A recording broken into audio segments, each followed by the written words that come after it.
നമസ്കാരം. നമ്മുടെ രാജ്യത്ത് ഇപ്പോൾ സംഭവിച്ചുകൊണ്ടിരിക്കുന്ന മഹത്തായ പല മാറ്റങ്ങളും നമ്മുടെ മാധ്യമങ്ങൾ കൈകാര്യം ചെയ്യാറില്ല. അവർക്ക് താല്പര്യം രാഹുൽ മാങ്കൂട്ടത്തിലിൻ്റെ പെണ്ണ് കേസോ അല്ലെങ്കിൽ ദിലീപിൻ്റെ ശിക്ഷാവിധിയോ ഒക്കെയാണ്. അതിനൊക്കെ അപ്പുറത്തേക്ക് നമ്മുടെ രാജ്യത്തെ ചരിത്രപരമായി മാറ്റിമറിക്കുന്ന പലതും ഇവിടെ സംഭവിക്കുമ്പോൾ നിർഭാഗ്യവശാൽ നമ്മുടെ മാധ്യമങ്ങൾ, പ്രത്യേകിച്ച് മലയാള മാധ്യമങ്ങൾ, കണ്ടില്ലെന്ന് നടിക്കുന്നു. അതിനൊരു കാരണമുണ്ട്. ചരിത്രപരമായി നമുക്ക് സംഘപരിവാറിനോടും BJPയോടും വിദ്വേഷമാണ്. സംഘപരിവാർ വിദ്വേഷം ഒരു പരിധിവരെ ഹിന്ദു വിദ്വേഷമായി മാറിയാൽ പോലും നമ്മളിത് ചർച്ചയാവില്ല. അതേസമയം ന്യൂനപക്ഷ മതങ്ങളുമായി ബന്ധപ്പെട്ട്, പ്രത്യേകിച്ച് ഇസ്ലാമുമായി ബന്ധപ്പെട്ട് എന്തെങ്കിലും ഒരു ചെറിയ വിമർശനം എവിടെയെങ്കിലും ഉയർന്നാൽ അപ്പോൾ തന്നെ അത് വലിയ ബഹളമായി മാറും. ഈ ഹിന്ദു വിദ്വേഷം നമ്മുടെ സിരകളിൽ ഒഴുകുന്നത് കൊണ്ട് തന്നെ രാജ്യത്ത് നടക്കുന്ന വികസനത്തെക്കുറിച്ച് പറയാൻ പോലും നമുക്ക് ഭയമാണ്. നമ്മുടെ രാജ്യത്തിൻ്റെ ചരിത്രത്തിൽ ഇന്നേ വരെ സംഭവിച്ചിട്ടില്ലാത്ത വലിയ മാറ്റങ്ങളിലൂടെ ഈ രാജ്യം കടന്നു പോവുകയാണ്. ലോകരാജ്യങ്ങളൊക്കെ നമ്മളെ ചേർത്ത് പിടിച്ച് നമ്മുടെ വളർച്ചയുടെ ഭാഗമാകുന്നു എന്നത് ഇവരൊക്കെ പറയാൻ മടിക്കുന്നു.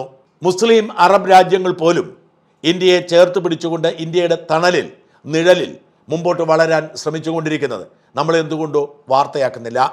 ട്രംപും മോദിയും തമ്മിലുള്ള ഭിന്നത, ട്രംപിൻ്റെ അധിക ചുങ്കം, അതൊക്കെ ഇന്ത്യക്ക് തിരിച്ചടിയാവും എന്ന് പറഞ്ഞ് ആനന്ദിക്കാനാണ് നമ്മളിൽ പലരും പലപ്പോഴും ശ്രമിക്കുന്നത്. എന്നാൽ അതിനെയൊക്കെ മറികടക്കുന്ന തരത്തിലേക്ക് ഇന്ത്യ പുതിയ വഴികൾ കണ്ടെത്തുന്നു, ഇന്ത്യ പുതിയ വികസന പാതകൾ തിരഞ്ഞെടുക്കുന്നു എന്ന് ഇവരിൽ പലരും അറിയുന്നേയില്ല. കഴിഞ്ഞ ദിവസം ഒരു വീഡിയോയിൽ നമ്മുടെ ഡാറ്റാ സെൻറ്ററുകൾ വളരുന്നതിനെക്കുറിച്ച് ഞാൻ വാർത്ത ചെയ്തിരുന്നു.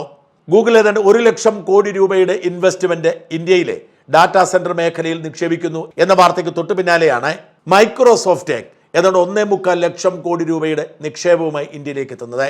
മെറ്റയും ഗൂഗിളും അടക്കം അമേരിക്കൻ ഭീമന്മാരൊക്കെ ഇന്ത്യയിലെ ഡാറ്റാ സെൻറ്ററുകളിലേക്കും സെമി കണ്ടക്ടറുകളിലേക്കും AI ട്രെയിനിങ് മേഖലകളിലേക്കും എത്തുന്നു.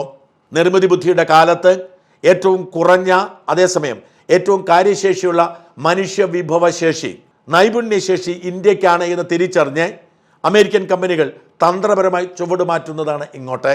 മാത്രമല്ല, ഡാറ്റ ഏറ്റവും കൂടുതൽ ഉപയോഗിക്കുന്ന രാജ്യമായി ഇന്ത്യ അനുനിമിഷം മാറിക്കൊണ്ടിരിക്കുന്നു. അങ്ങനെ നമുക്കുണ്ടാകുന്ന തൊഴിലവസരങ്ങൾ, സാങ്കേതിക മേഖലയിലുണ്ടാകുന്ന വളർച്ച, ഇതൊന്നും എന്തുകൊണ്ടോ ആരും ചർച്ച ചെയ്യാൻ ആഗ്രഹിക്കുന്നില്ല. ഇതിനിടയിലാണ് പ്രതിരോധ രംഗത്ത് നമ്മൾ അസാധാരണമായ നേട്ടം കൊയ്യുന്ന വാർത്തയും പുറത്തു വരുന്നത്. റഷ്യൻ പ്രസിഡന്റ് വ്ളാഡിമിർ പുടിൻ കഴിഞ്ഞ ആഴ്ച ഇന്ത്യ സന്ദർശിച്ചു പോയപ്പോഴുണ്ടായ നേട്ടത്തെക്കുറിച്ച് നമ്മൾ വേണ്ടത്ര ചർച്ച ചെയ്തിട്ടില്ല. അമേരിക്കൻ പ്രസിഡന്റ് ട്രംപിൻ്റെ പാഴ്വാക്കുകൾക്ക് നമ്മൾ കൊടുക്കുന്ന പ്രാധാന്യം പോലും ഇന്ത്യൻ തലസ്ഥാനത്തെത്തിയ പുടിൻ്റെ വാക്കുകൾക്ക് നമ്മൾ കൊടുത്തില്ല. എന്നാൽ ഇന്ത്യയും റഷ്യയും തമ്മിൽ ചരിത്രപരമായി തുടരുന്ന ബന്ധം കൂടുതൽ ഊഷ്മളമാവുകയും പുതിയ മേഖലകളിലേക്ക് സഹകരണം വർദ്ധിക്കുകയും ചെയ്യുന്ന നിരവധി കരാറുകളിലാണ് ഇപ്പോൾ നമ്മൾ ഒപ്പിട്ടിരിക്കുന്നത്. അതിലേറ്റവും ശ്രദ്ധേയമായത് റഷ്യയുടെ അത്യാധുനിക ഫൈറ്റർ ജെറ്റ് വിമാന ടെക്നോളജി ഇന്ത്യക്ക് ട്രാൻസ്ഫർ ചെയ്യുന്നു എന്നതാണ്. ഇതേക്കുറിച്ച് പറയുമ്പോൾ 2 വാക്കുകൾ ഓർത്തിരിക്കണം: സ്റ്റെൽത്ത് ടെക്നോളജിയും 5th ജനറേഷൻ ടെക്നോളജിയും.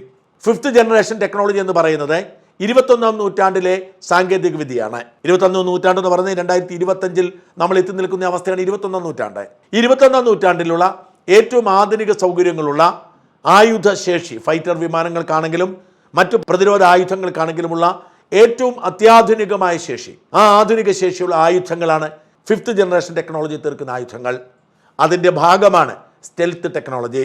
സ്റ്റെൽത്ത് ടെക്നോളജി എന്ന് പറഞ്ഞാൽ റഡാറിൻ്റെ കണ്ണ് വെട്ടിക്കാൻ കഴിയുന്ന യുദ്ധവിമാനങ്ങൾ എന്നാണ്. അതായത് നിരീക്ഷണങ്ങളെ മറികടക്കാൻ കഴിയും. നമുക്കൊക്കെ അറിയാം, ശത്രു രാജ്യത്തു നിന്നും ഒരു വിമാനം നമ്മളെ ആക്രമിക്കാൻ എത്തിയാൽ നമ്മുടെ റഡാറുകൾ അത് കണ്ടെത്തി തടയും. റഡാർ അധിഷ്ഠിത വ്യോമ പ്രതിരോധ സംവിധാനമാണ് നമുക്കുള്ളത്. റഷ്യയുടെ S-400 അത്തരമൊരു വ്യോമ പ്രതിരോധ സംവിധാനമാണ്. പാകിസ്ഥാനിൽ നിന്നോ ചൈനയിൽ നിന്നോ എങ്ങനെയാണെങ്കിലും ഇങ്ങോട്ട് നമ്മളെ ആക്രമിക്കാൻ ഒരു ശ്രമമുണ്ടായാൽ മിസൈലുകളെയും ഡ്രോണുകളെയും ഒക്കെ അപ്പോൾ തന്നെ തടയാനും ഇല്ലാതാക്കാനും നിർവീര്യമാക്കാനും തകർത്ത് തച്ചുടയ്ക്കാനും ഒക്കെ നമ്മുടെ S-400 കഴിയും.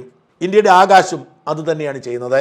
എന്നാൽ സ്റ്റെൽത്ത് ടെക്നോളജി തീർത്തിരിക്കുന്ന യുദ്ധവിമാനങ്ങൾക്ക് റഡാറിൻ്റെ കണ്ണ് വെട്ടിച്ചുകൊണ്ട് സഞ്ചരിക്കാൻ കഴിയും. അത്തരം യുദ്ധവിമാനങ്ങൾ ഇപ്പോൾ ഉള്ളത് അമേരിക്കയ്ക്കും റഷ്യയ്ക്കും ചൈനയ്ക്കും മാത്രമാണ്. അമേരിക്കൻ F-25, F-35 യുദ്ധവിമാനങ്ങളൊക്കെ ഈ സ്റ്റെൽത്ത് ടെക്നോളജി അധിഷ്ഠിതമാണ്. അവ ചീറിപ്പായുന്നത് കണ്ടെത്താൻ റഡാറുകൾക്ക് കഴിഞ്ഞെന്ന് വരില്ല. എന്നാൽ ഇത്തരം യുദ്ധവിമാനങ്ങൾ അമേരിക്കയോ പാശ്ചാത്യ രാജ്യങ്ങളോ ഇന്ത്യ പോലുള്ള രാജ്യങ്ങൾക്ക് ഒരിക്കലും കൈമാറില്ല. അവർ നമുക്ക് കൈമാറാൻ ആഗ്രഹിക്കുന്നതും അടിച്ചേൽപ്പിക്കാൻ ശ്രമിക്കുന്നതും അവർ ഉപയോഗിക്കുന്ന കാലഹരണപ്പെട്ട ആയുധങ്ങളാണ്. എന്നാൽ റഷ്യ ഇന്ത്യയോട് പറയുന്നു, ഞങ്ങളുടെ സ്റ്റെൽത്ത് ടെക്നോളജി അധിഷ്ഠിതമായ യുദ്ധവിമാനങ്ങൾ നിങ്ങൾക്ക് നൽകും. നിങ്ങൾക്ക് നൽകുക മാത്രമല്ല അതിൻ്റെ സാങ്കേതിക വിദ്യയും കൈമാറും. ഇത് വലിയൊരു നേട്ടമാണ്. റഷ്യയുടെ ഈ 5th ജനറേഷൻ സ്റ്റെൽത്ത് ഫൈറ്റർ ജെറ്റിൻ്റെ പേര് Su-57 എന്നാണ്. ഇതിനെ നാറ്റോ രാജ്യങ്ങൾ ഫെലോൺ എന്നാണ് വിളിക്കുന്നത്. ഈ Su-57 ഇന്ത്യക്ക് കൈമാറുന്നു എന്ന് മാത്രമല്ല Su-57ൻ്റെ സാങ്കേതിക വിദ്യയും ഇന്ത്യക്ക് കൈമാറുകയാണ്. Su-75 എന്ന സിംഗിൾ എഞ്ചിൻ ഫൈറ്റർ വിമാനവും Su-57E എന്ന ട്വിൻ എഞ്ചിൻ ഫൈറ്റർ വിമാനവുമൊക്കെ ഇന്ത്യക്ക് കൈമാറാം എന്ന് സംബന്ധിച്ചിട്ടുണ്ട്. ഹിന്ദുസ്ഥാൻ എയറോനോട്ടിക്കുമായി കരാർ ഏർപ്പെട്ടുകൊണ്ട് ഇതിന് മുഴുവൻ ടെക്നോളജിക്കൽ ട്രാൻസ്ഫറും, അതായത് യുദ്ധവിമാനങ്ങൾ ഇന്ത്യയിൽ നിർമ്മിക്കാവുന്ന തരത്തിൽ ഈ സ്റ്റെൽത്ത് വിമാനങ്ങളുടെ മുഴുവൻ സാങ്കേതിക വിദ്യയും ഇന്ത്യക്ക് കൈമാറാൻ സമ്മതിച്ചിരിക്കുന്നു. ആദ്യം നേരിട്ട് റഷ്യ തരും. 2028-29 ആകുമ്പോഴേക്കും നമുക്ക് നിർമ്മിക്കാൻ കഴിയുന്ന സാഹചര്യം ഒരുക്കി തരും. അവരുടെ എഞ്ചിനീയറിംഗ് വൈദഗ്ധ്യം മുഴുവൻ ഇന്ത്യക്ക് ട്രാൻസ്ഫർ ചെയ്ത് തരികയാണ്. ഇന്ത്യയും റഷ്യയും ഒരുമിച്ച് ഈ സ്റ്റെൽത്ത് വിമാനങ്ങൾ ഇനി നിർമ്മിക്കും. അത് നിർമ്മിക്കുന്നത് ഇന്ത്യയിലായിരിക്കും. എന്ന് വെച്ചാൽ റഷ്യയ്ക്കും ചൈനയ്ക്കും അമേരിക്കയ്ക്കും ഒപ്പം ഇത്തരം സ്റ്റെൽത്ത് ടെക്നോളജിയുള്ള രാജ്യമായി ഇന്ത്യ മാറും. അത് ലോകത്ത് ഇന്ത്യയുടെ പ്രതിരോധ വളർച്ചയ്ക്ക് പ്രധാന മൂലധനമാകും. ഇന്ത്യ റഷ്യൻ സാങ്കേതിക വിദ്യയിൽ ആയുധ നിർമ്മാണം ശക്തിപ്പെടുത്തുന്നതോടെ പ്രതിരോധ മേഖലയിൽ ഇന്ത്യയുടെ കരുത്ത് അതുല്യമായി വളരും. ഇന്ത്യയെ സംബന്ധിച്ചിടത്തോളം ലോകത്തിന് മുൻപിൽ നെഞ്ചു വിരിച്ചു നിൽക്കാനുള്ള ഒരു സാങ്കേതിക വിദ്യയായി ഇത് മാറും. റഷ്യയുടെ സഹായത്തോടെ ഇന്ത്യ ലോകത്തിന് മുൻപിൽ നെഞ്ചു വിരിച്ചു നിൽക്കും എന്ന് അമേരിക്കയ്ക്കും ബോധ്യമായിട്ടുണ്ട്. അധിക ചുങ്കം ഏർപ്പെടുത്തിയും മറ്റും ഇന്ത്യ ഒറ്റപ്പെടുത്താൻ അമേരിക്ക ശ്രമിക്കുന്നതിൻ്റെ കാരണവും റഷ്യയുമായുള്ള ഈ ചങ്ങാത്തമാണ്. റഷ്യയുമായി കേവലം എണ്ണ വാങ്ങുന്ന ബന്ധം മാത്രമല്ല, പ്രതിരോധ മേഖലയിലെ അതിശക്തമായ ബന്ധമാണുള്ളത് എന്ന് ഇന്ത്യ തെളിയിക്കുമ്പോൾ അമേരിക്കയ്ക്ക് കടുത്ത നിരാശയും വേദനയുമാണ് ബാക്കിയാവുക.